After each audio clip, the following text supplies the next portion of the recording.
Welcome, Warriors. Today, I give you the review on playing Captain Commando. So, let's get into it.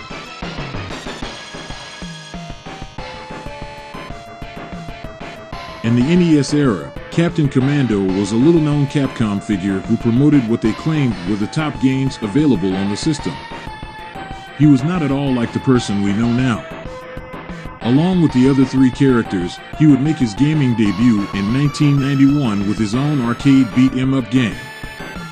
He gained some more notoriety as a result, but not until he and other Capcom characters engaged in combat with Marvel's own cast of characters in the Capcom vs. series of fighting games.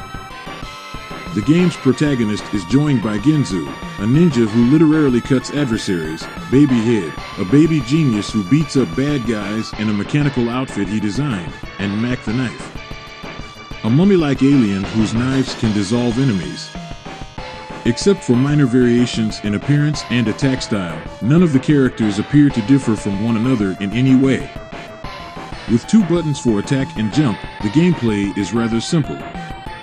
Pressing both will launch a special attack that is exclusive to each character and will deplete some of your health. Damage from a running dash that ends with a leap attack is far higher than from any other.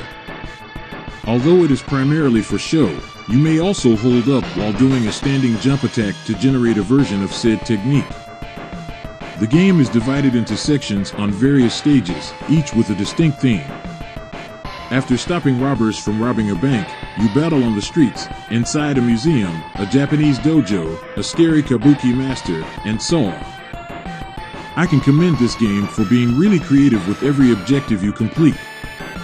It is a competitive objective for 2 players or more, as bonus points are awarded to the person who delivered the finishing blow at the conclusion of each boss encounter.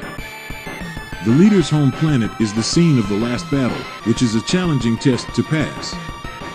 Captain Commando exemplifies the elegant appearance of Capcom's CPS-1 games by fusing elements of Final Fight into a 4-player game that is very different from other games of its kind. The monsters clearly have a much more hit points than your own character, and each adversary has its own health bar that must be emptied rather than dropping defeated after 2 or 3 blows.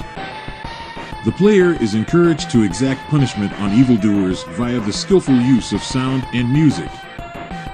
The drawback is that occasionally hit detection fails, leaving you to deal with several characters at once, some of whom exploit this by employing long-range attacks. You take a lot more damage and are more likely to be targeted when wearing one of those robot suits than when you use them as an asset, for whatever reason that cannot be explained. You only have the regular 2 lives every play unless you pay more credits to keep playing, and there are no ways to obtain an extra player by accruing points.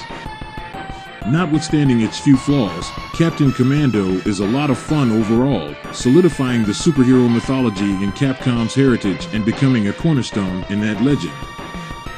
I grin with nostalgic pride since, despite the fact that it may not have had a sequel or any other game starring the Dynamic Squad. They had made appearances in other games like Marvel vs. Capcom and others. Going through Captain Commando is still a lot of fun, and I wouldn't have it any other way. OUTRO. Captain Commando is a typical Capcom game, although it's hardly the finest game ever produced.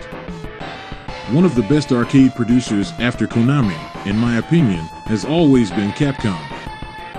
It was converted to the Super Nintendo, but never got a sequel. At least Captain Commando wasn't overlooked because he eventually appeared on the Marvel vs. Capcom series. It remains to be seen if a sequel will ever be made, but this is a good arcade game that is worth playing. Captain Commando. Thanks for watching, and until next time, Warriors.